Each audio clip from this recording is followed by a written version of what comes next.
What's up, everybody? Once again, it's that time. Just like my loadout video, it's time for my overall top AR and LMG rankings.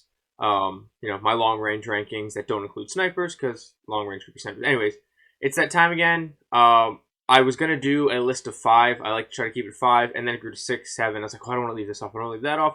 So it ended up growing to a top 10 list. But with all that being said, let's not waste time. Let's go ahead and just jump right into it.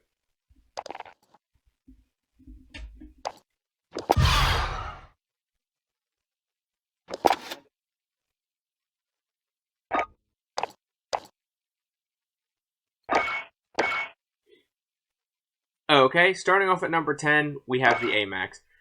I kind of was iffy about putting the AMAX on the list. If you saw my recent video, I do agree time to kill wise it's back, but it still has a little bit of a bouncy recoil to it, and it's just not as easy to control and not as mobile as the Cold War guns.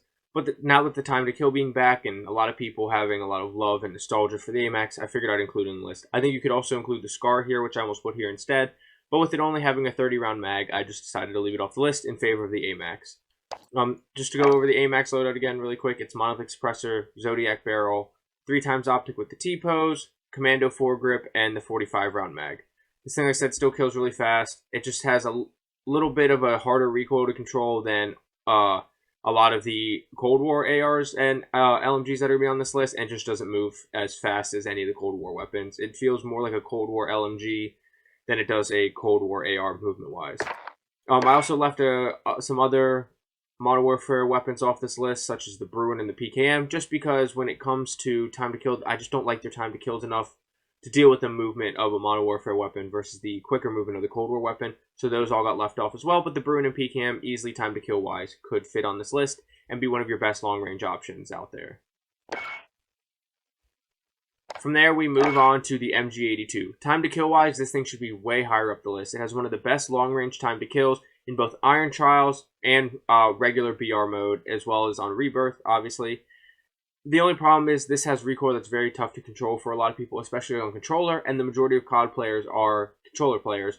So that's why this thing moved in at 9. Its time to kill would have it way higher up on the list, but you just combine that with the reload speed and the movement speed of an LMG, and the harder to control recoil, and so it just gets moved to 9 because I don't think a lot of players are going to be able to effectively use this without just burning through their ammo from missed shots. But that being said, the loadout is Agency Suppressor, Task Force Barrel, Axial Arms 3x Optic, Field Agent Foregrip, and then Fast Mag. You could change out the Fast Mag for the Serpent Wrap or the Airborne Elastic Wrap for faster ADS. You could go for the 125 for more ammo. I wouldn't go to anything below the 125 in the Fast Mag because then you hurt the ADS. And LMGs already have slow enough ADS that I just wouldn't want to hurt that anymore. Which is why, like I said, you could go, instead of mag, and do Serpent Wrap, Airborne Elastic Wrap, give you the best ADS times.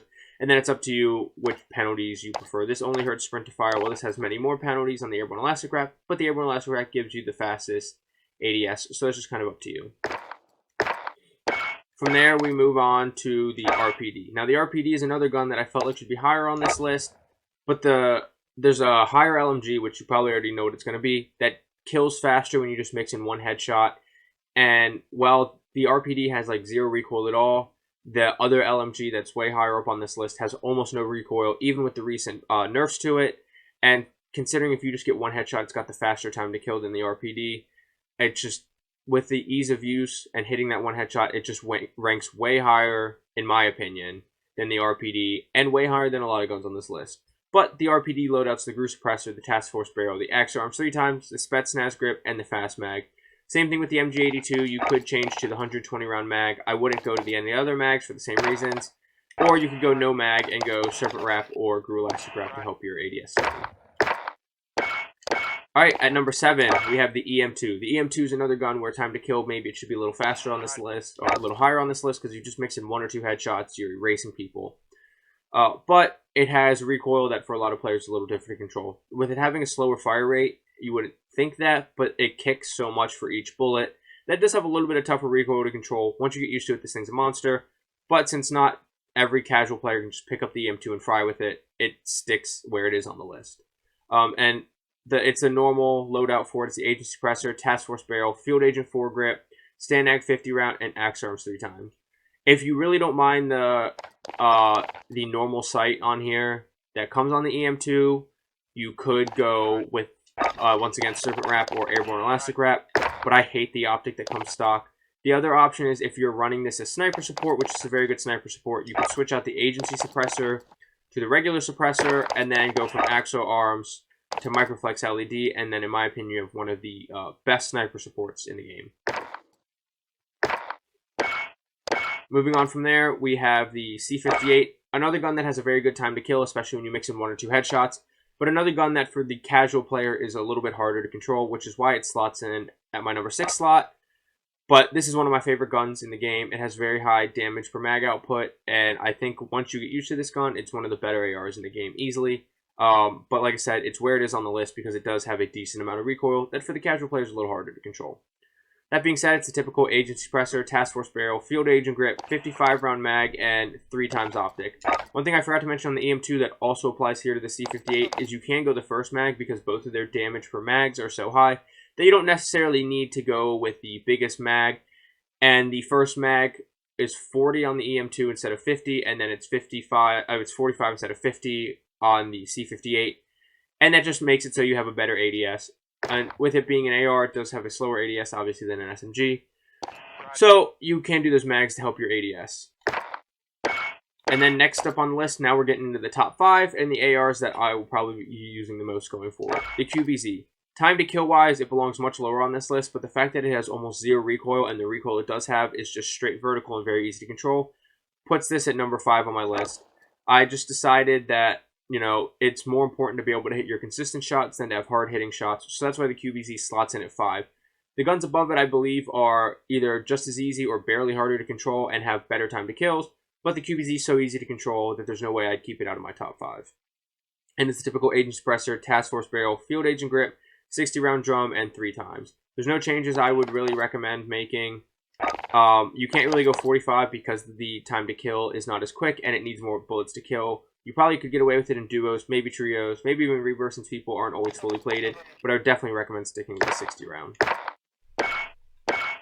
Number 4, we have the Cold War AK. I think 4 and 3 are very interchangeable. I think they're very similar weapons in feel, and they have very similar time to kills, and I think it just comes down to a preference thing. I tend to prefer the next weapon up over the Cold War AK, but the Cold War AK could easily switch places or move all the way up to the top 1 or 2 as well as the next weapon. Really, I think the 4, depending on your playstyle, the next 4 are very interchangeable. But that's Grew Suppressor, Spetsnaz RPK Barrel, Spetsnaz Grip, Bakelite 60 round, and 3 times optic.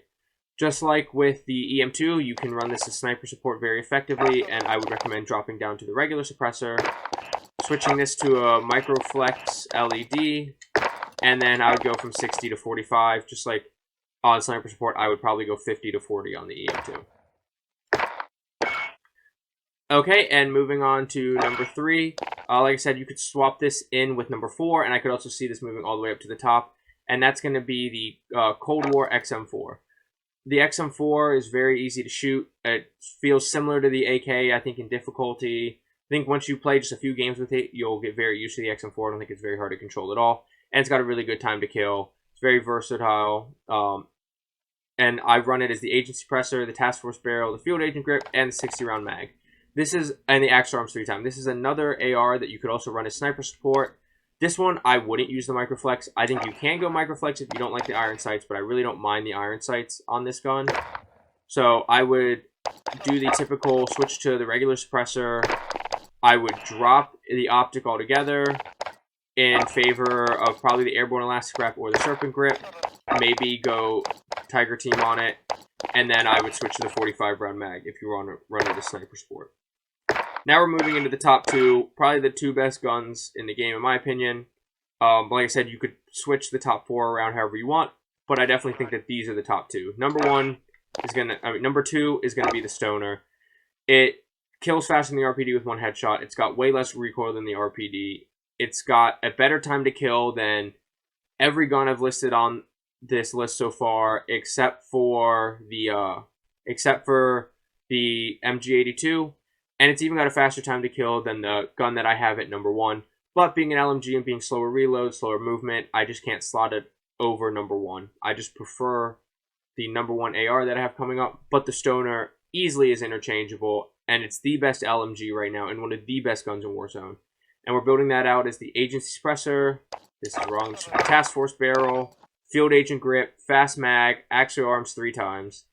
And once again, just like with the other LMGs on this list, as I mentioned, you could switch out the Fast Mag for the 125 round, or you could get rid of it altogether for, the 120 round, or you could get rid of it for the Serpent Grip or the Airborne Elastic Wrap, depending on preference.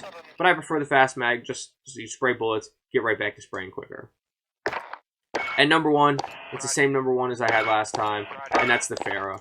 With the Farah did technically get nerfed, but the XM4 recoil got nerfed, the Cold War AK recoil got nerfed, and the Farah still has a faster overall time to kill than both the XM4 and the AK, and the only things beating it out on this list are going to be the MG82 and the Stoner, and those have the LMG movement, the LMG reload, and they're just not as quick moving around the map as the Farah is. So to me, the Farah is still your best long-range option if you don't want to snipe, and you don't want to use, especially if you don't want to use an LMG. Like I said, you can put the Stoner here because the Stoner is a faster time to kill, but then you have the LMG movement and reload problems. But the Farah is the Gru Suppressor, the Spetsnaz RPK Barrel, the Spetsnaz Grip, the Spetsnaz 60 round, and the 3 times optic.